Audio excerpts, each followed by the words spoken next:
All right, if you have your Bibles, I want you to turn with me to the Gospel of Luke, chapter number 2. Gospel of Luke, chapter number 2. I want to speak this morning on the human nature of Christ. The human nature of Christ. In Luke chapter 2, verses 1 through 7, and then we'll skip down to verses 21 through 22. Then we'll skip down to verses 40 through 42 and conclude with verse 52. We won't spend the entire time reading the whole chapter, and I'll call out those references as we read them. Luke 2, verses 1 through 7. And it came to pass, that means it actually happened. We're not talking about a fairy tale this morning. We're talking about an historical fact that literally occurred on this earth 2,000 years ago. It came to pass in those days that there went out a decree from Caesar Augustus that all the world should be taxed. Now that's the King James rendering of it, and I find no fault at all with that all the world should be taxed. But it is not to convey the idea that they were passing the plate collecting money. But they were requiring the Israelites to report to their hometown and to their home county so that they could register themselves, who they were, how old they were, if they had any property, how much property they had, and if they owned a home, they had to list that home. And the whole purpose behind that later would be to serve taxation on them. And this was going on at the time Christ was to be born. Verse 2, this taxing was first made when Cyrenius was governor of Syria. And all went to be taxed or enrolled, everyone into his own city. And Joseph also went up from Galilee, out of the city of Nazareth, into Judea, and to the city of David, which is called Bethlehem, because he was of the house and lineage of David, to be taxed with Mary his espoused wife, being great with child. And so it was, that while they were there, the days were accomplished that she should be delivered. And she brought forth her firstborn son, wrapped him in swaddling clothes, and laid him in a manger, because there was no room for them in the inn. Let's pick up in verses 21 and 22. And when 8 days were accomplished for the circumcising of the child, his name was called Jesus, which was so named of the angel before he was conceived in the womb. And when the days of her purification according to the law of Moses were accomplished, they brought him to Jerusalem to present him to the Lord. In verses 40 through 42. And the child grew. This is later on. The child grew and waxed strong in spirit, filled with wisdom, and the grace of God was upon him. Now his parents went to Jerusalem every year about the feast of the Passover. And when he was 12 years old, they went up to Jerusalem after the custom of the feast. And it is concluded in verse 52, and Jesus increased in wisdom and stature and in favor with God and man. During the month of December, I have devoted speaking to you on the subject of the person and work of Jesus Christ. How many mothers do you know who gave birth to an animal? How many mothers do you know gave birth to an angel? How many mothers do you know gave birth to a religious story? How many gave birth to a doctrine? None. Mothers give birth to human beings, male and female. This is what humanity is all about. Being born as a human being on this earth. Last week I spoke on the prevailing ignorance concerning Christ. And my dear friends, there is a tremendous amount of ignorance concerning the man, Christ Jesus. I was watching the Fox News channel on December the 3rd, which was Tuesday evening, about 7 o'clock. Bill O'Reilly was on at that time. He was interviewing, this last week, he was interviewing a Catholic priest. Mr. O'Reilly questioned, and I've got it quoted, why was Jesus born?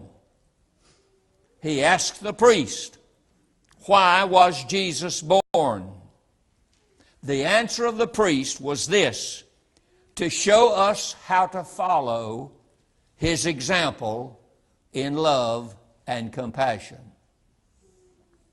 Wrong. Jesus Christ came to pay the sin debt for his people. He did not come to present himself as an example. He came to present himself as the Lamb of God who was slain before the foundation of the world. Mr. O'Reilly followed up the priest's answer with this: what you say is true, because Jesus was always kind and always compassionate. Wrong. Isn't it strange? We live in a generation who have taken all the attributes of God except one and put them on Christ, and that is Love. That Jesus was love all the time, that he was compassionate all the time, that he was kind all the time. You'd have a tough time convincing those thieves in the temple when he got after them with a cat o' nine tails and threatened their very life and condemned what they were doing, that he was doing it in love. When Jesus spoke to the publicans, he spoke to them in love. When he spoke to the Pharisees, he said, you whited sepulchres, you bunch of hypocrites. Is it right to say that Jesus was often compassionate and kind? He most certainly was. But there were times when he was very stern. He has more attributes than love. Love is one of his attributes, but he maintains all the attributes of God. They forgot to tell us that on Fox News last week. I'm glad I have a Bible, and I don't have to depend on somebody else. God's already written it down. All we've got to do is to believe it. So there's a great deal of ignorance. I mentioned to you last week about Arian, who lived in the 3rd century. He came up with this concept that Jesus was the created Son of God. That he had not always been the Son of God, but he became the Son of God when he was born. He denied the eternal sonship of Jesus Christ. He fixed a time on it when Christ became the Son. As a result of that, even the Catholics withdrew fellowship from Arius because they knew better than that Jesus did not become the Son of God. He's always been the Son of God, the eternal Son of God. Sabellius came along about the same time in the 3rd century, and he defied the Trinity, that God the Father, there is God the Son, and there's God the Holy Spirit. His contention was there was Jesus only. And that's drifted down through the ages to the Pentecostal movement, even to this day. The Gnostics came along. Paul confronted them in the book of Colossians. John confronted them in his epistles. They believed that if Christ was human, he was too human to be deity. That if he was deity, he was too divine to be human. He could not be both. So there's always been a great prevailing ignorance concerning the person and work of Jesus Christ. Now, today, this morning, I want to get into the person of Christ. the man himself. That is, what kind of being was he and is he? Sometimes we talk about Jesus was this and Jesus was that.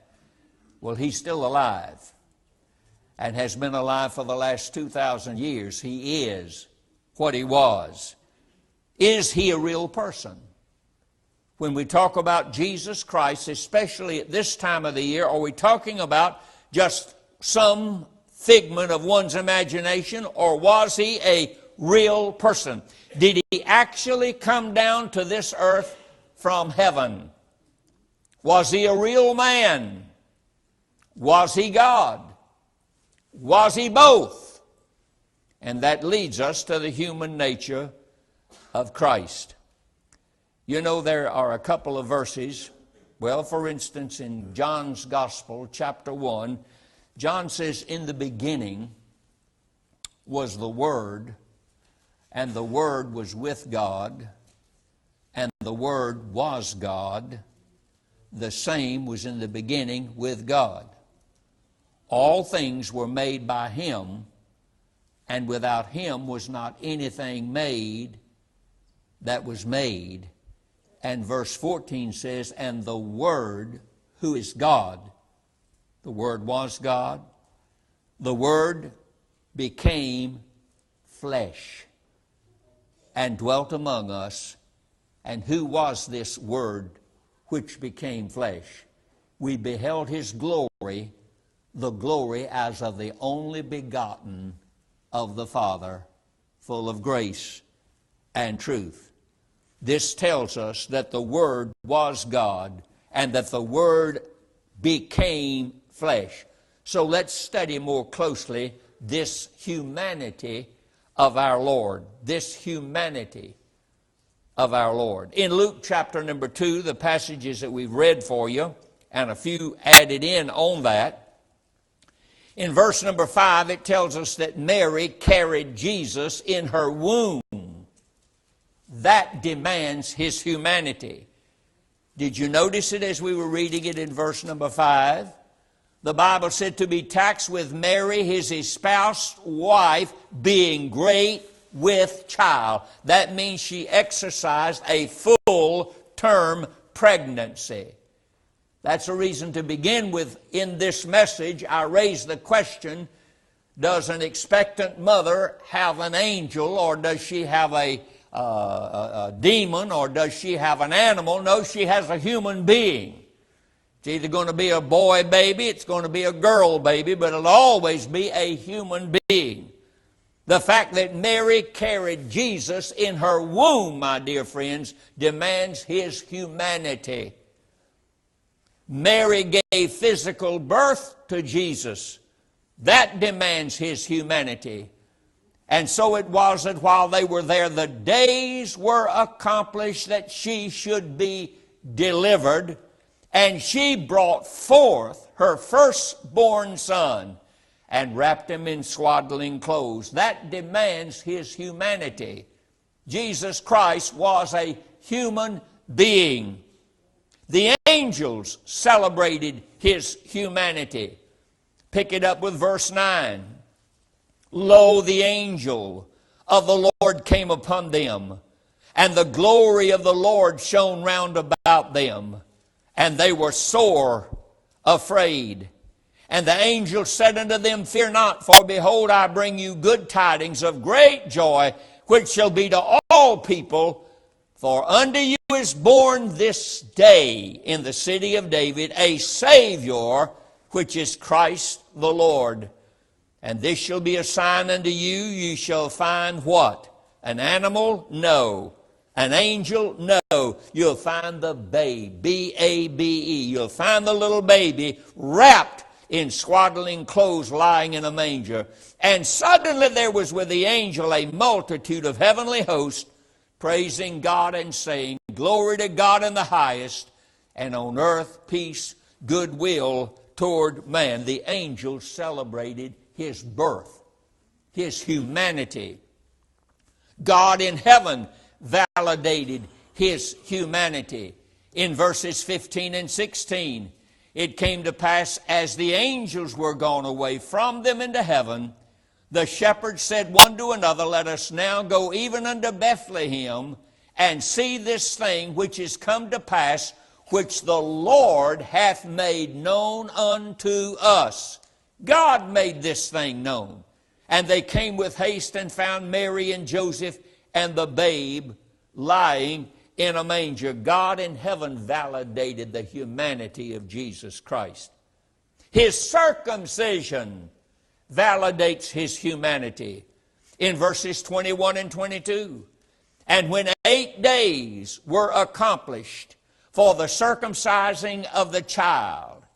My dear friends, if he had been anything less than a human being, a male child, they never would have attempted to circumcise him. But the fact he was a male child, he was due to be circumcised on 8 days after he had been born. His name was called Jesus, which was so named of the angel before he was conceived in the womb. And when the days of her purification, according to the law of Moses, were accomplished, they brought him to Jerusalem. Well, how'd they find him if he's invisible? So I have that same problem here that I have with people who talk about the church is invisible. How do you find it? How do you go to a church that's invisible? Got an invisible pastor. Have you ever met him? How you know you met him if he's invisible? Well, the Lord Jesus Christ, my dear friends, was actually born. And they brought him. He was visible. He was tangible. He was a real human being. He was a male baby. And they brought him to Jerusalem to present him to the Lord. And finally, he developed as a normal human being. In verse number 40 says, and the child grew. That's a wonderful thing. And the child grew. We have some parents in our church. It has been just a little while ago since you had a baby. And already it looks like the baby's 4 or 5 years old. They have a tendency to grow, and that's always a welcome sight. Whenever you go to buy clothes for your baby, you buy bigger clothes than they need because you anticipate they're going to grow. If you buy them some shoes, never buy the size they wear. Buy the size they're going to wear because of increasing. That's what human life is all about. Jesus Christ was a human being, and he grew, and he waxed strong in spirit. He was filled with wisdom, and the grace of God was upon him. And verse 52, and Jesus increased. That means Jesus developed. That means Jesus grew, and there are 4 ways mentioned here in the scripture of how he grew. He increased in wisdom. He increased in stature. He increased in favor with God. And he increased in favor with man. That is to say, Jesus Christ increased mentally, physically, spiritually, and socially. He was a real human being. He was a real human being. And so we have this process set forth in this 2nd chapter. He was a real person with a human body, a human soul, and a human spirit. Now, I want to get into something, and I don't want to bog down in it for your benefit as well as for my benefit, but I think we need to share some of this with you. The essence of Christ's humanity. Without a doubt, my dear friends, no one was ever born exactly like the Lord Jesus Christ. Of course, yes, born, being brought forth, but never conceived by the Holy Ghost of God. All right? Jesus Christ is the most unique person who ever walked the face of this earth. So it behooves us to raise the question, what was his essence? The theology, and there is some theology in Christ's humanity. What was involved in this human being whose name was called Jesus the Christ? Now, there are several things, and I'll go through them quickly. The Trinity. The Trinity. This involves one God in 3 distinct persons. God the Father, God the Son, and God the Holy Spirit.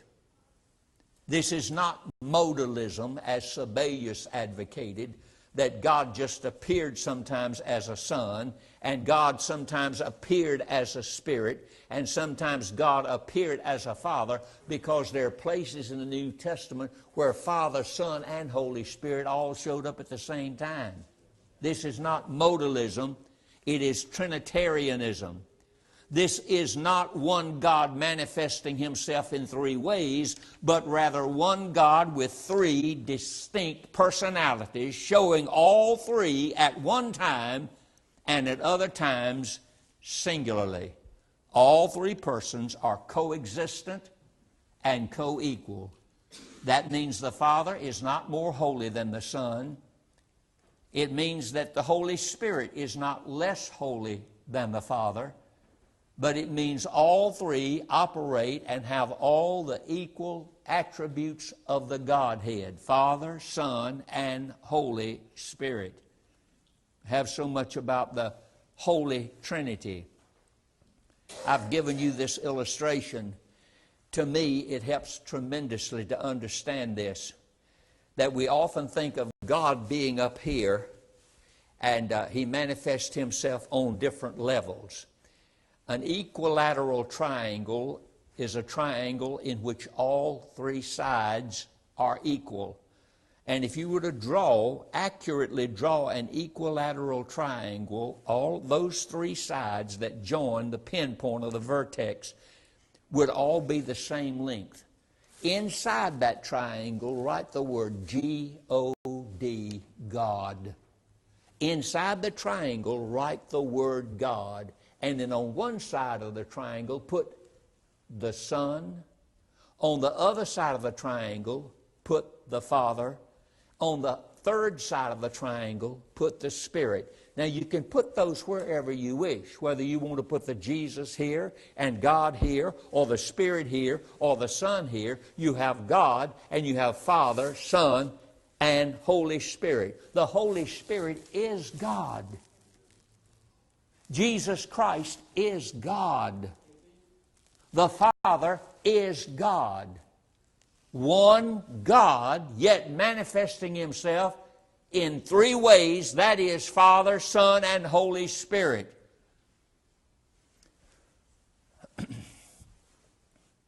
Take, for instance, in creation.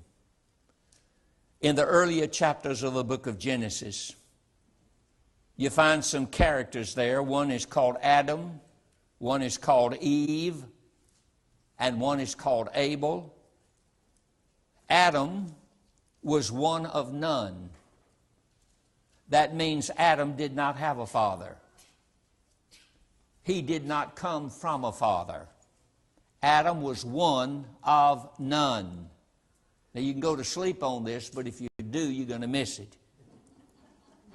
Eve was one of one. Though she did not have a father, she was taken out of Adam. So you can't say that Eve was one of none. She was one of one. Adam was one of none. Abel came along as their baby. He was one of two. He came from Adam and Eve. The Father is one of none. The Father has never generated from anybody or anything. He's always been. The Son is one of one. The Son came from the bosom of the Father, and the Holy Spirit is one of two. He comes from the Father and from the Son. The Father came from no one. The Son proceeds from the bosom of one, even the Father, by eternal generation. And the Spirit proceeds from both the Father and the Son by eternal spiration. When Jesus Christ, after the resurrection, appeared to his disciples, he said in John 20:22, he breathed on them and said unto them, receive ye the Holy Spirit. How did they receive the Holy Spirit? They received it from the Son. And yet when you study John 14, verses 16 through 17, Christ said, I'll go to the Father, and he will will send you another comforter. So the Holy Spirit comes to us from the Father and from the Son, both. Then you get into the dual nature of Christ. Christ had two natures. One person with two distinct nations or natures and separate natures, divine and human. His humanity does not depend upon his divinity or his deity, nor does his divinity or deity depend upon his humanity. He is two and has two distinct natures within himself. He's God and he's man. That's why we call him the God-man. Then you get into the hypostatic union of Christ. In Hebrews chapter 1, verse number 3. Let me read that for you. Hebrews 1, verses 1, 2, and 3. God, who at sundry times in divers manners spake in time past unto the fathers by the prophets, hath in these last days spoken unto us by his Son, whom he hath appointed heir of all things, by whom also he made the worlds, who, being the brightness of his glory, that is, Jesus Christ is the brightness of God's glory. Watch this, church. And Jesus Christ is the express image of his person, and upholding all things by the word of his power, when he had by himself purged our sins, sat down on the right hand of the majesty on high. The person. It is the Greek word hypostasis. Don't choke on it. It's quite simple. It's made up of two parts. Hypo, the other one is stasis. Hypo means beneath. Hyper means above. If you go see your doctor and you have hypertension, you have high blood pressure, it's going above. If you have hypotension, you have low blood pressure, it goes beneath. When you get a vaccination, it is administered with a hypodermic needle. The needle goes beneath the flesh. It goes under. When Jesus Christ came to this earth, he did not in a direction go upward. Jesus Christ came down. He went under when he became a man, a real human being, because he's God and always has been God, but he came down. Down. Stasis means his standing, his essence, the being of his person. What kind of being is Christ? What is his essence? What is his being as he descended from heaven and came down to this earth? The disciples were in a boat and they were traveling from one side of the Sea of Galilee to the other, and a storm arose and it was about to destroy the ship, and Christ was asleep on that ship. And they woke him up and they said, "Master, don't you care whether we perish or not?" And the Lord Jesus Christ rebuked the waves and the sea, and the calm was a result of it. And they raised this question, watch it, what manner of man is this? I tell you, they did some serious thinking there. Who is this person? We've known a lot of human beings. We've never seen anybody do this. What manner, what kind of man? What kind of man is this? Hypostasis. He was perfect God, perfect man. He was one person with two distinct natures. He was a complete human being with a human body, a human soul, and a human spirit. Yet he was coexistent and co-equal with God the Father in all of his attributes. He was all God and all man in one person. Ladies and gentlemen, he is the eternal Son of God. He was not created. He's always been the Son of God. and He always will be God. The Gnostics said He could not be both. If He was human, He couldn't be deity. If He was deity, He could not be human. He was. By the way, and I say this with tongue in cheek, did you know this is what Christmas is all about? I mean, are you aware of that? Not the traffic jams, not disgruntled shoppers, not getting out risking your life when you get on the streets. It's about who this man is. Jesus Christ. Jesus Christ. The kenotic theory. What's the kenotic theory? In Philippians 2, verse number 7, he said, He made Himself of no reputation. When He came under. He made Himself of no reputation. It is the Greek word kenosis. The New American Standard Version renders it, He emptied Himself. When Christ came, according to the New American Standard, He emptied Himself. The Amplified Bible said He stripped Himself. And of course, we've raised this question time after time. Of what did He empty Himself? Of what did He empty Himself? Now we sing, And Can It Be? A beautiful song written by Charles Wesley. But Brother Charles was a Methodist. And he was a little deficient on some things about the person and work of the Lord Jesus Christ. And in that song, Charles Wesley said He emptied Himself of all but love. He emptied Himself of all but love. Now, dear friends, Jesus Christ had all the attributes of God because He was God the Son. And He laid aside those prerogatives, to be sure. But there were times when He showed Himself more than a human being. Okay? When Peter, James, and John were on the Mount of Transfiguration, His skin, the skin of Christ, began to glisten, and He was transfigured before their very eyes, and God said, This is my beloved Son in whom I am well pleased. They saw somewhat of the glory of Christ. And just before Christ died, He said in His prayer, John 17, Father, let me have some of the glory I had with You before the worlds began. So, Brother Cozart, what do you believe He laid aside when He came to this earth? I believe He laid aside His glory. You don't see too much glory of Him hanging on the cross. You don't see too much glory when they crowned Him with a crown of thorns. You don't see too much glory when they spat on Him, when the Pharisees called Him a winebibber and an illegitimate child. Not too much glory there. He laid that aside that He might become God's sacrifice for sin.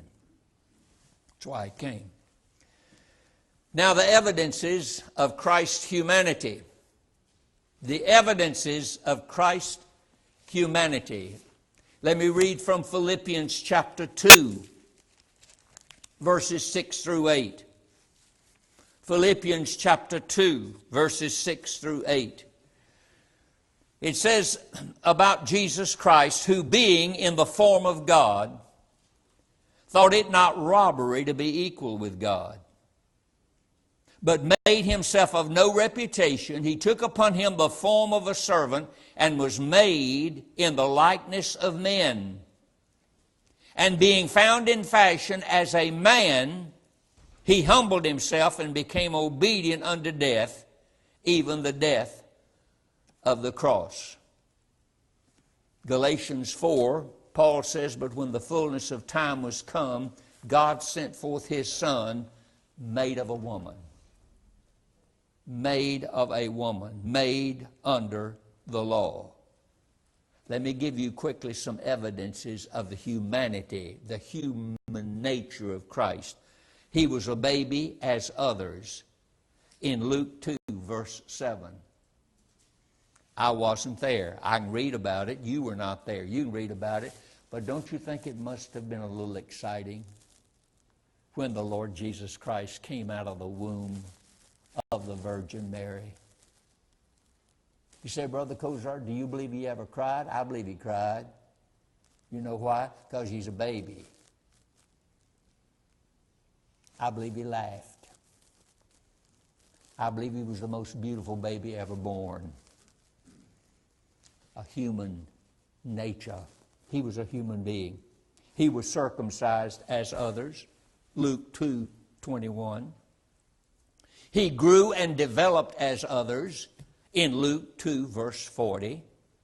He wept tears as others in John 11:35.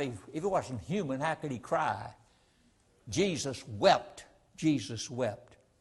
He hungered as others in Matthew 4:2. He had been without food for 30 days, and he was hungry. And Satan said, why don't you command these stones be made bread? He knew what bread was. He knew what hunger was. He thirsted as others, according to John 4, verse 7. In dealing with a woman at the well of Samaria, he was there because he was thirsty. He said to her, give me to drink. He slept as others in Matthew 8:24. He was weary as others in John 4:6. You know why he sat on the well? The Bible said he was weary. Human beings get tired. Human beings get weary. He was sorrowful as others, Luke 22, verse 44. He was buffeted as others, Matthew 26:67. He was scourged as others, Matthew 27:26. He was crucified as others in Luke 23:33. He bled as others, John 19:34. He died as others in John 19, verse 30. And he was buried as others in Mark 15:46. Jesus Christ was a human being. He had a human nature. Just as human as you are, Jesus Christ was human. And when he arose from the dead, he did not arise so much as a man. Or rather, he rose as a man. He did not rise as a spirit. Take a moment to look at Luke 24, verses 36 and following. Luke 24, verses 36 and following.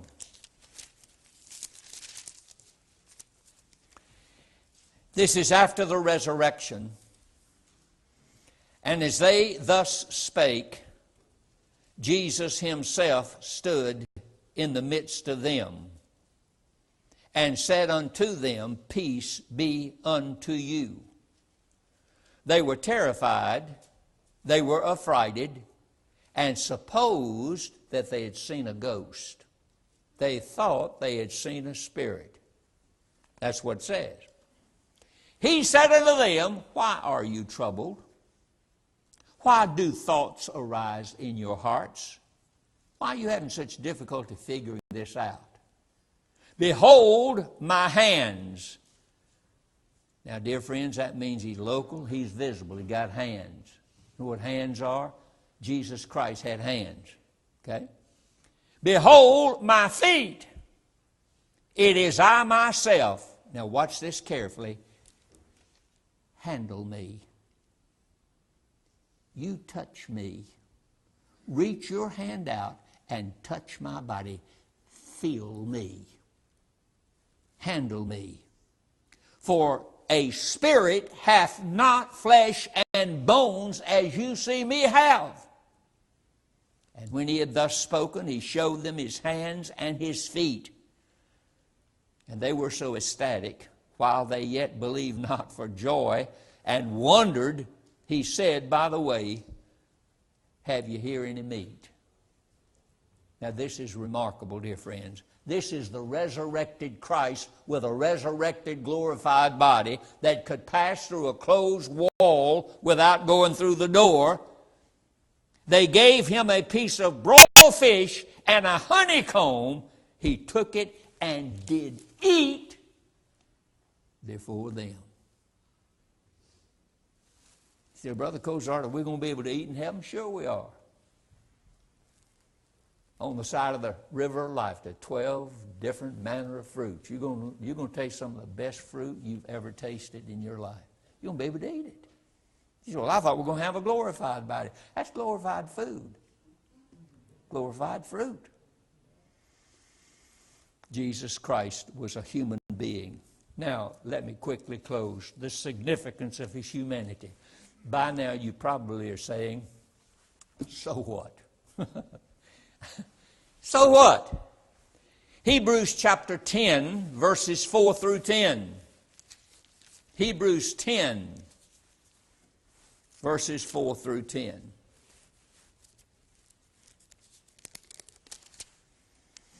Verse 4 says, it's not possible that the blood of bulls and of goats should take away sins. Wherefore, when he cometh into the world, that's speaking of the first coming of Jesus Christ, when the Messiah comes, when the Lord Jesus comes being born of the Virgin Mary, when he comes into the world, he will say, sacrifice and offering thou wouldst not, but a body hast thou prepared me. Do you have a center reference in your Bible? If you do, and a reference listed there, it should say, or thou hast fitted me. Now this is where it gets real good. Jesus Christ has always been the Son of God, and God prepares him a body. He fits him with a body. Did you know that no one has ever had a body like the Lord Jesus Christ? God fitted him with a body. Do you know what would happen if you died right now and the undertaker took your body away from this church and you were no longer here? You'd still be here. Your soul's here. You're a living soul. You're a soul with a body. God gave you a body when you were born. God gave his Son a body when he was born. He fitted him with a body. Humanity. Humanity. As we continue on that passage, a body hast thou prepared me. Watch it. For in burnt offerings and sacrifices for sin thou hast had no pleasure. Then said I, Lo, I come. In the volume of the book it is written of me to do thy will, O God. Above, when he said sacrifice and offering and burnt offerings and offering for sin thou wouldst not, neither hadst pleasure therein, which are offered by the law. Then said he, Lo, I come to do thy will, O God. He taketh away the first, that he may establish the second, by the which will we're sanctified through the offering of the body of Jesus Christ once for all. We are saved through the sacrifice of the body, B-O-D-Y, the body of Jesus Christ, once for all. In putting away our sins by the atonement, animal sacrifices in the Old Testament were required, but they were insufficient. Spirit sacrifices are impossible. A human sacrifice is required, and therefore it is by the offering of Christ's body that we're saved and made holy. A body was necessary to serve as a sacrifice for sin, whether that be New Testament or Old Testament. If it's Old Testament, they had to go out and find a lamb. A lamb had a body. Okay? A body was necessary to serve as a sacrifice for sin. A body was necessary for the shedding of blood. Without the shedding of blood, there can be no remission. A body was necessary for the office of a prophet. He had to be seen, he had to be heard, he had to be followed. Christ is our prophet. A body was necessary for the office of priest. Christ must be tempted in all points like as we are, yet without sin. And a body was necessary for the office of a literal kingdom on this earth. Now I want you to listen to that last statement. I know there's a lot of differences of opinion and understanding on the kingdom and the king of the Lord Jesus Christ. But a body was necessary for the office of a literal kingdom on this earth. How in the world can you have a kingdom without a body, a king? Here's the point. Give this some thought. There would be no need for Christ to have a literal body if he were not going to literally rule on this earth. He doesn't have to have a body in heaven. It's a glorified thing. We don't have to have bodies as we know them down here. In heaven, we'll have glorified bodies.